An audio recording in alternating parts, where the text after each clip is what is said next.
If you're anything like me and your mind is constantly going at 150 miles per hour, you're probably always in search of a new hobby to try, whether it be art, piano, or some random hobby that you found on TikTok that you didn't even know existed. If I've just described you, it's twin now. You probably have also experienced what I like to describe as beginner's hell. Let's say you pick up a guitar for a good price and you decide, I'm gonna be the next Jimi Hendrix.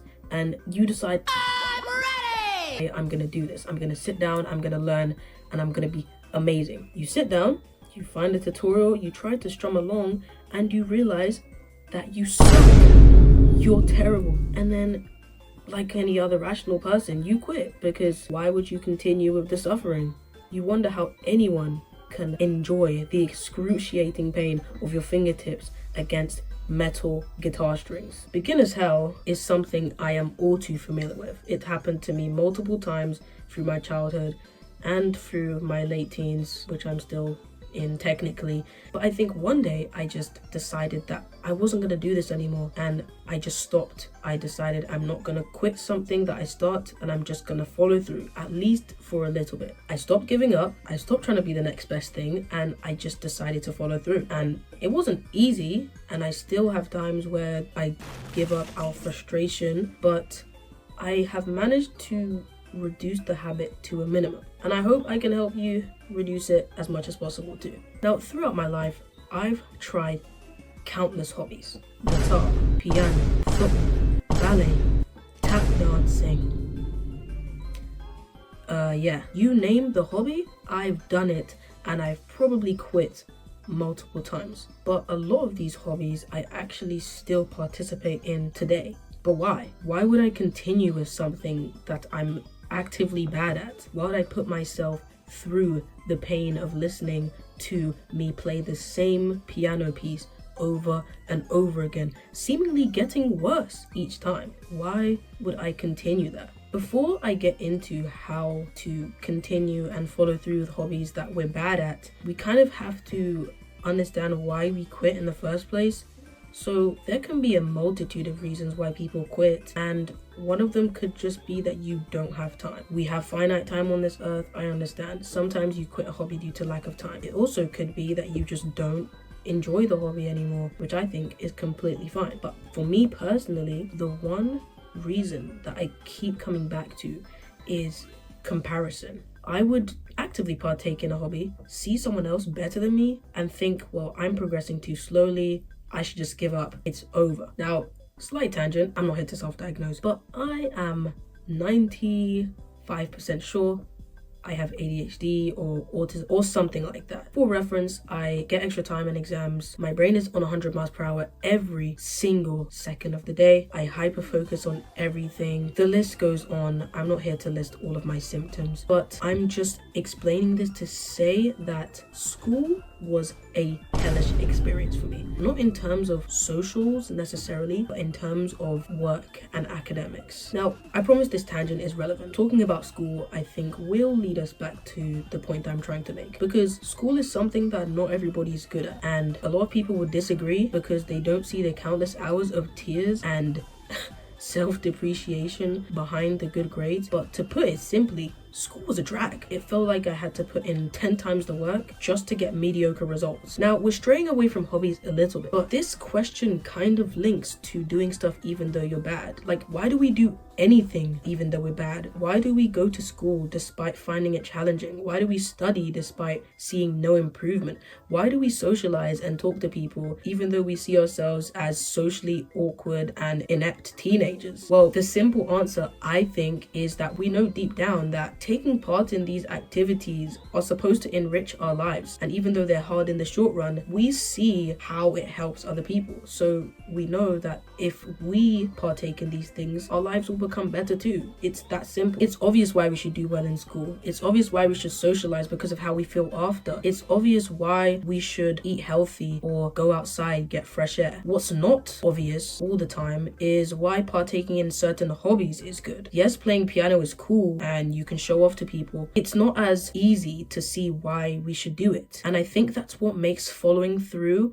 with hobbies a lot more difficult than following through with obligations and necessities. Now let's quickly go back to the point of comparison. We know that comparison as human beings is completely normal. I'm not here to act like I don't do it. I compare myself to people all the time. And I think it can even be healthy to compare yourself to people as long as you use it as a motivator. But to be a little bit cliche, I do think comparison really is the thief of joy. In my school days, okay, I don't know why I said that like I'm not still in my school days, but in my younger school days at least, maybe like up to year 11, which for Americans is like 12th grade, I think, or 10th grade, I think comparison really did kill my passion for a lot of subjects and hobbies. Maths, I used to love maths, but I'd look at someone else getting better results than me and tell myself, you're trash, you're never gonna do anything. And it really led to my self-esteem and trust in myself to depreciate, really. And I think that's where comparison becomes dangerous, when it leads to your self-worth plummeting. But one day, in one of my motivated days, I was excited to try something new. I looked at my piano that's next to me right now, and I decided that I'm just going to do this. No matter how bad I am, I'm going to do a little bit every single day, and I'm going to be good at this. I'm gonna do this every day, no matter what. I'm gonna suck at first, and you have to understand that you're gonna suck at first, but I decided that I'm just gonna do it. And that was 3 years ago, and I still play today. I'm not saying that I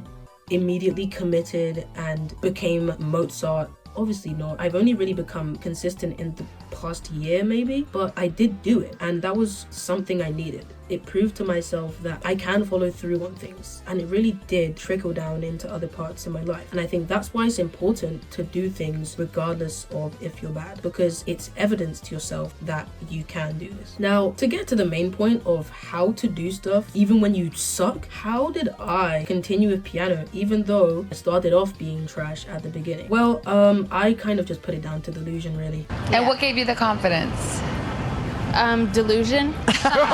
I just told myself, if I do this every single day, there's no way I can be bad at it forever. Even if every day I do something wrong and I get one thing right out of 100 things, there's no way I can suck forever. I have to be good. There's no way. And I don't have to do it the right way. I don't have to do it perfectly every single time. If I do something and I make a tiny bit of an improvement every day, that's better than if I was sitting down doing nothing. I think that mindset shift was the most important thing for me, especially, because it helped me push through, and I slowly started seeing improvements, and that improvement itself becomes a motivator, because again, it's evidence to yourself that you can do this and you can actually be good at it. Slowly but surely, playing piano became part of my identity, and if you keep doing something to the point where you don't see your day, or you can't see your day without it, I think that's getting to a good point to tell yourself that you're really gonna stick with this. I feel weird when I don't play piano for a day. I mean, if you get to that point and it becomes like, okay, this is weird, I want to get back to this, I think you're at a good point to prove to yourself that you can follow through with things and you can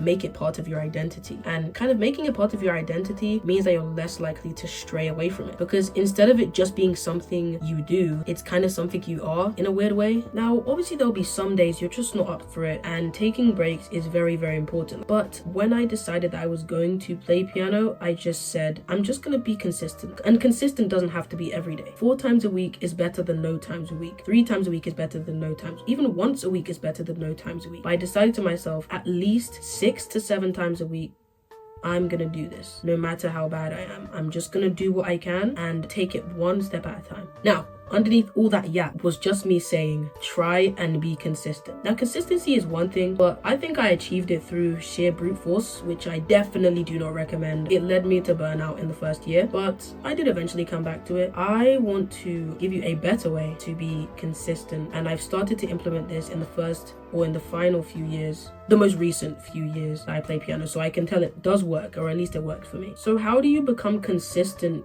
in the first place, at least in a better way than I did? For starters, you have to put the destination out of your mind, at least for the first few times you try the hobby. Don't look at, if you want to do art, don't look at Picasso's pieces. If you want to do music, don't look at Beethoven or Mozart or Bach or all of those people. The destination, or what you want to look like at the end, can be a good motivator, but it can also be a demotivator, in the sense that if you're not at that stage, sometimes you can kick yourself a bit, like, why am I not as good as them yet? So at least for the time being, put the destination out of your mind and start to enjoy the journey. Now, to enjoy the journey, it obviously has to be be fun. So you have to do this thing in a way that is fun for you. And one thing that allowed me to improve not only in piano but in school, in academics, in anything else is trying to figure out how I learn instead of trying to copy someone else's process. By simply committing to the bare minimum and the bare minimum in the style that I like to learn, I was able to make quite good progress. I'm not that good at piano right now,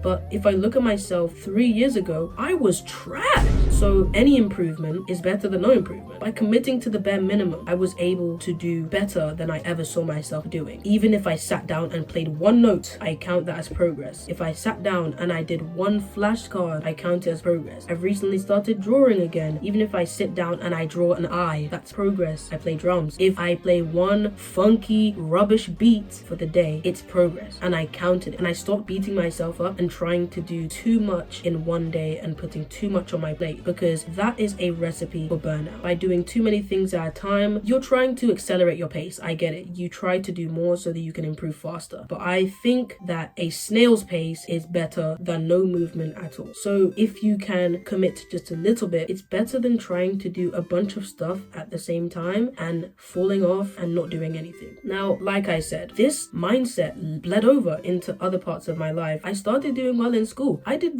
pretty well in my A-levels recently. Like, after thinking that it was gonna be a complete flop for me, I managed to get 2 A's and a B, even though I completely struggled at the beginning. Like, I got a D in economics in my first exam, and I managed to get an A. My first maths exam, I completely flopped, but I managed to get an A. Computer science, surprisingly, I was better at computer science at the start, and then I kind of fell off.